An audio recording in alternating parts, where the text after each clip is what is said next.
Hello friends, here's Luis, and I wanted to make a video of something that I've been thinking lately, and it came to me as something new that I haven't thought about. I heard one guy in one video he was making, and he was referring to somebody who was highly ideological, possessed by the ideology. Actually, this is a relationship he had with a woman, and how she would change all the time. Her mood, make trouble, it would be always changing and making trouble. And he called that's stupid. She was stupid. That's stupidity. And something clicked in me because I never thought of qualifying another quickly as stupid, because I have my own doubts about my own stupidity and where I fit. What I end up doing is really not qualifying anybody as stupid per se, or stupidity as a thing. And I engage and I try to reason and with different people, whatever the circumstances, but in a similar situation like him, I will be engaged in trying to reason and all that. And that approach has its problems because you never cut off. I saw this guy and I thought, well, he was able to break free from that. So it made me think, like, what is stupidity really? What is it? And who is stupid? Well, I think the first order of business is make sure that one is not one of them. But to be able to avoid that, one needs to know what it is exactly. Because we all do stupid things, but we're not stupid per se. It seems to me that from we do stupid things to be a stupid person or just being stupidity, there's something else there, right? So what is it? I did my research about it, and yes, there's Cicero talks about it, Sophocles talks about it, and then there are other people that have essays, more contemporaries. And I'm going to share with you what I have found so far. Well, the etymology of the word stultus, from the Latin stultus, stolidus has a Proto-Indo-European roots, stul, stel, which means fix or stiff. And it's true, there's something stiff about the stupid person. It's stiff and fixed on something, right? In Spanish, estupor. There's an amazement, there's a paralysis when you are in front of stupidity itself. It's like stupefying, paralyzed. Stupidity is independent of any other trait of the person. There are Nobel Prize winners that are stupid. It could be the person a genius in some area of life, but is stupid. So that's from an article in 1970, an Italian that wrote on stupidity. It's very interesting. He has the 5 laws of stupidity. Here are the 5 laws of stupidity written by Italian philosopher Cipolla in 1970. 1. Always and inevitably, everyone underestimates the number of stupid individuals in circulation. So basically saying that there are more stupid people than what you think or I think. By the way, he wrote this essay in a sort of humorous way, but you can tell quickly that it is serious about it, that there's something more serious behind. 2.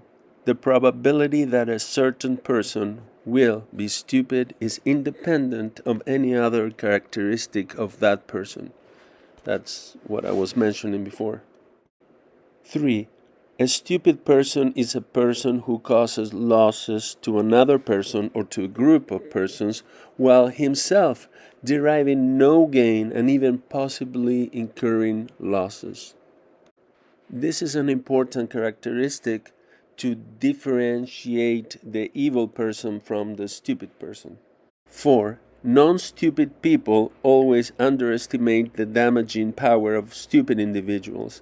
In particular, non-stupid people constantly forget that at all times and places and under any circumstances to deal and or associate with stupid people always turns out to be a costly mistake. And number 5, A stupid person is the most dangerous type of person. And this is what this philosopher was aiming at, the conclusion. A stupid person is more dangerous than a pillager, so watch out. This philosopher also made a very handy chart dividing people depending on how much they benefit others and themselves. So there are 4 quadrants. The first quadrant is for the helpless people, the one that benefit others but not him or herself. I would take an issue on that because there could be people that make sacrifices for others, great people that did that. So that one is, to me, I have questions. The next one is the intelligent people, as he poses this, who is somebody who benefit others and benefit himself or herself. Then there are the bandits. They benefit themselves, the others lose. And finally, there's the stupid people, loses to themselves, loses to others. Very interesting differentiation.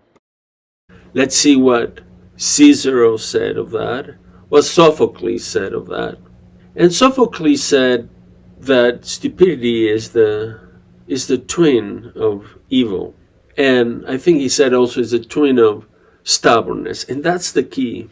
That's the key to me when I was just thinking for myself, what is that qualifies something as, the stupidity or a stupid person. It has to be the stubbornness about it. It's just going and going and going at it, no matter how much evidence you can show the truth. Like here, it doesn't matter. The person persists on that. And I think that's one element that they fight for it. They're militant about it. And they're set. That's the aspect, right? They're set, fixed on that. There's nothing you can do about it. Cicero says, any man can make mistakes, but only an idiot persists in its error. And there's that word idiot that is Greek, and it means more the person that lives in himself, is without contact with the world. So there's some self-absorption. And Sophocles in Antigona, but once a wrong is done, a man can turn his back on folly, misfortune, too, if he tries to make amends. However, lo, he's fallen and stops his bull-necked ways. Stubbornness brands you for stupidity. Pride is a crime. Now look at this. Stubbornness and pride. And they also go together. So stubbornness brands you for stupidity. And that's what I was thinking. It's an error. It's somebody making it like very stupid, I would say, but very clear error. And no matter how much you show that to the person, it rejects everything. It keeps on going. And there's that element of pride on it and kind of just goes on, right?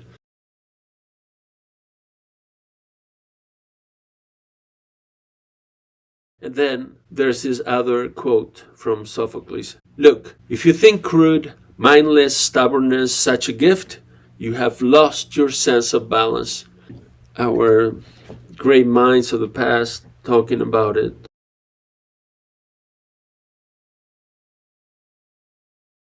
And let's see what this other thinker thought about it.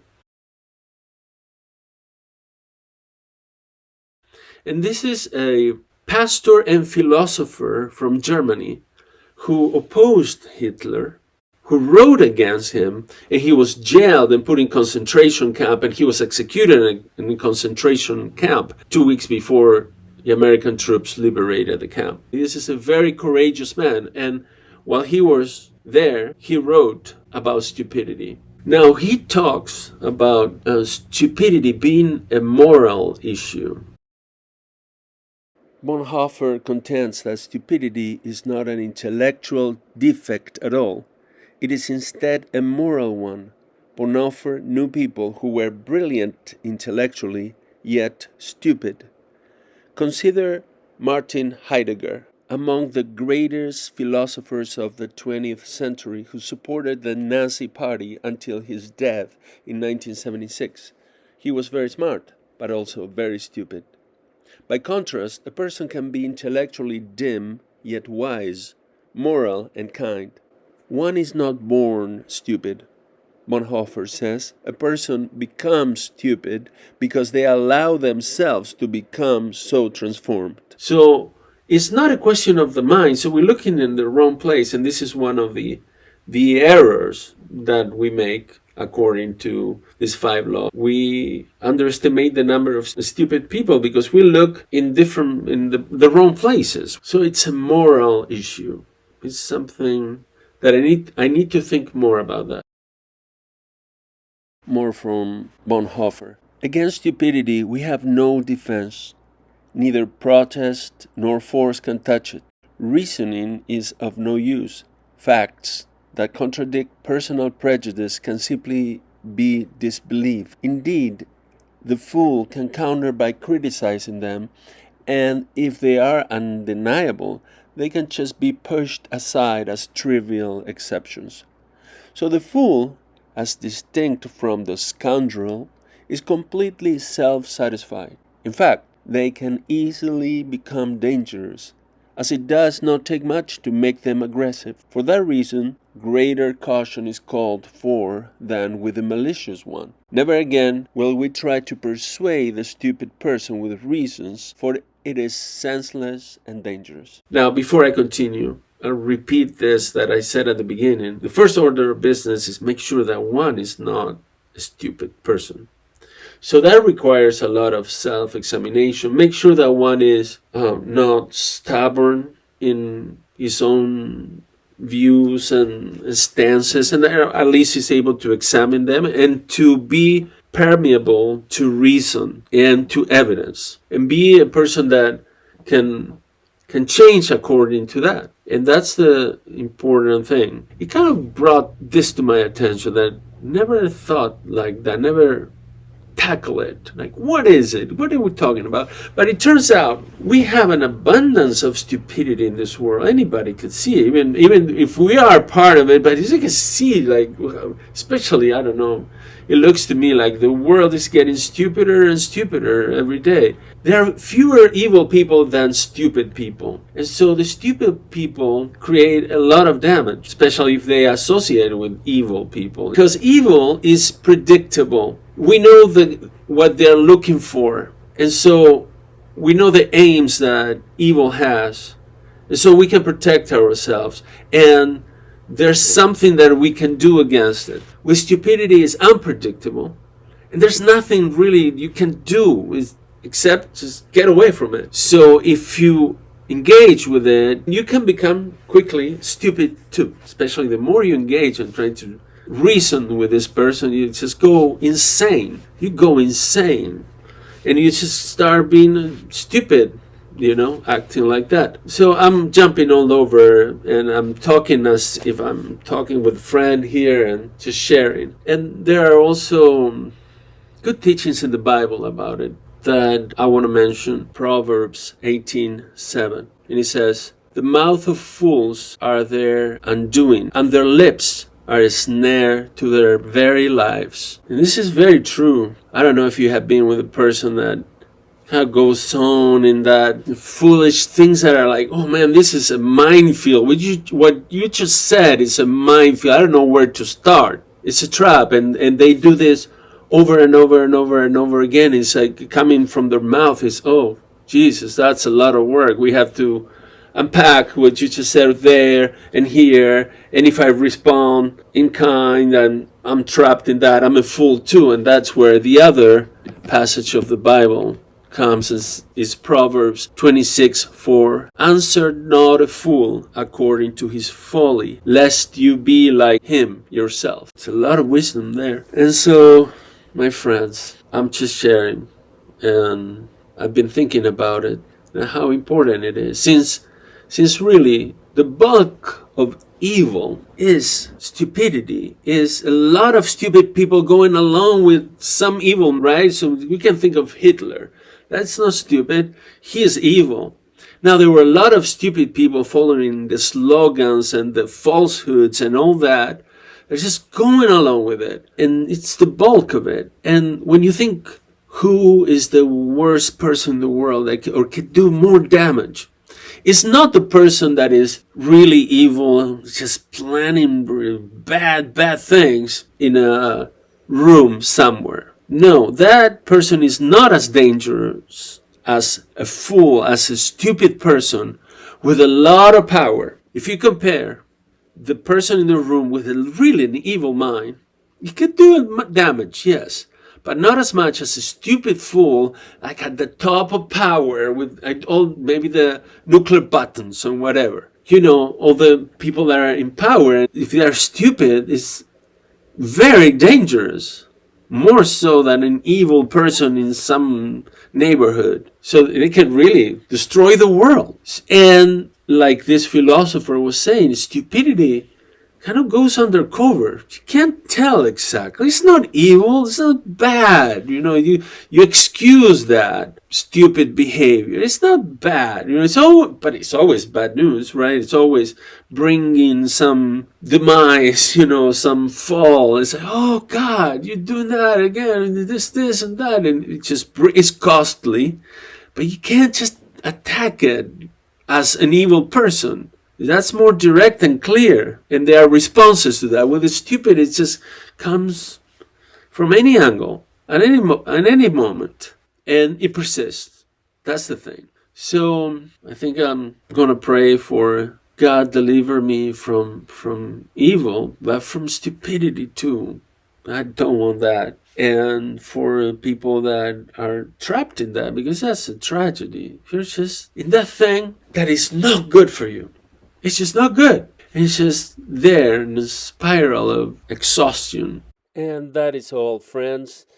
I don't want to continue. I mean, there's a lot to talk about on this subject, but I don't want to tire myself and become stupid by talking about stupidity.